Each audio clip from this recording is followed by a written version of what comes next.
Hello friends, Manisha મસાલા મેજિકમાં આપનું સ્વાગત છે. આજે હું તમારી સાથે મગજની રેસિપી શેર કરીશ. ઘરમાં રહેલા ચણાના લોટથી એકદમ દાણેદાર એવો મગજ બનાવીશું. તો બનાવવાનું શરૂ કરીએ. અહીં મેં 3 વાટકા જેટલો ચણાના લોટને ચાળી લીધો છે.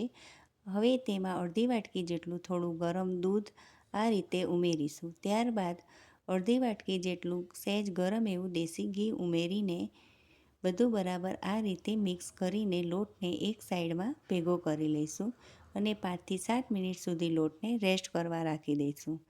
5થી 7 મિનિટ પછી આ રીતે હથેળીની મદદથી લોટને છૂટો પાડી લઈશું. ને એ વાતનું ધ્યાન રાખવાનું કે આ લોટમાં એક પણ ગાંઠા રહેવા ન જોઈએ. આ રીતનો આપણો લોટ હોવો જોઈએ. ત્યારબાદ એક પેનમાં 3 ચમચા જેટલું દેશી ઘી ઉમેરીશું. ઘી ગરમ થાય એટલે આપણે આ છૂટો પડેલો લોટ તેમાં ઉમેરી દઈશું. અહીં ગેસની ફ્લેમ સ્લો જ રાખીશું ને બધું આ રીતે મિક્સ કરતા જઈશું.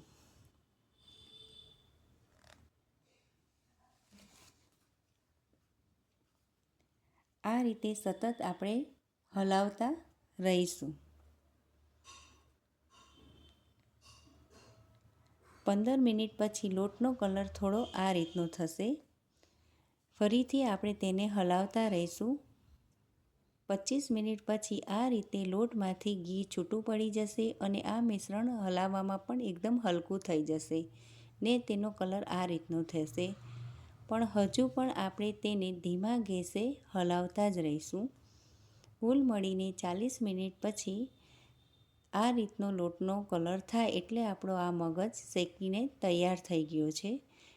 અહીં ગેસ બંધ કરી દઈશું ને રૂમ ટેમ્પરેચર ઉપર તેને ઠંડુ થવા મૂકી દઈશું.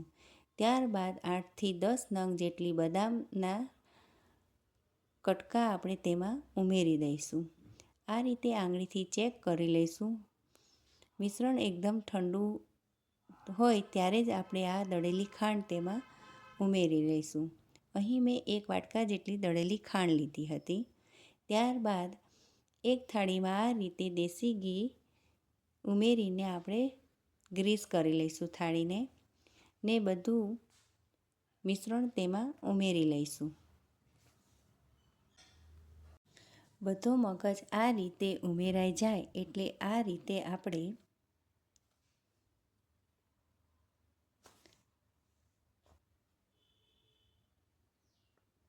થાળીને ટેપ કરી લઈશું જેથી બધી જગ્યાએ મિશ્રણ એકદમ બરાબર ફેલાઈ જાય. ત્યારબાદ તેના ઉપર આ રીતે બદામની કતરણ ઉમેરી લઈશું.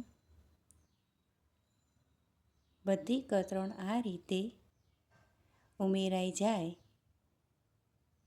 એટલે તાવેતાની મદદથી થોડી પ્રેસ કરી લઈશું જેથી બરાબર એની અંદર ચોંટી જાય. ત્યારબાદ ચપ્પુથી આ રીતે આપણે ઊભા કટ કરી લઈશું.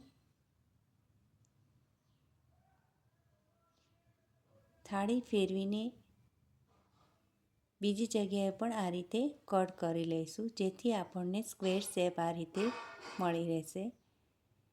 આ મિશ્રણ એકદમ ઠંડુ થઈ ગયું છે ને આ રીતે આપણે તેમાંથી પીસ છૂટા કરી લઈશું. તો તમે જોઈ શકો છો આ મગજ એકદમ તૈયાર છે. જો તમે આ રીતે કદી મગજ ઘરે ન બનાવ્યો હોય તો એકવાર ઘરે જરૂરથી ટ્રાય કરજો. Thanks for watching.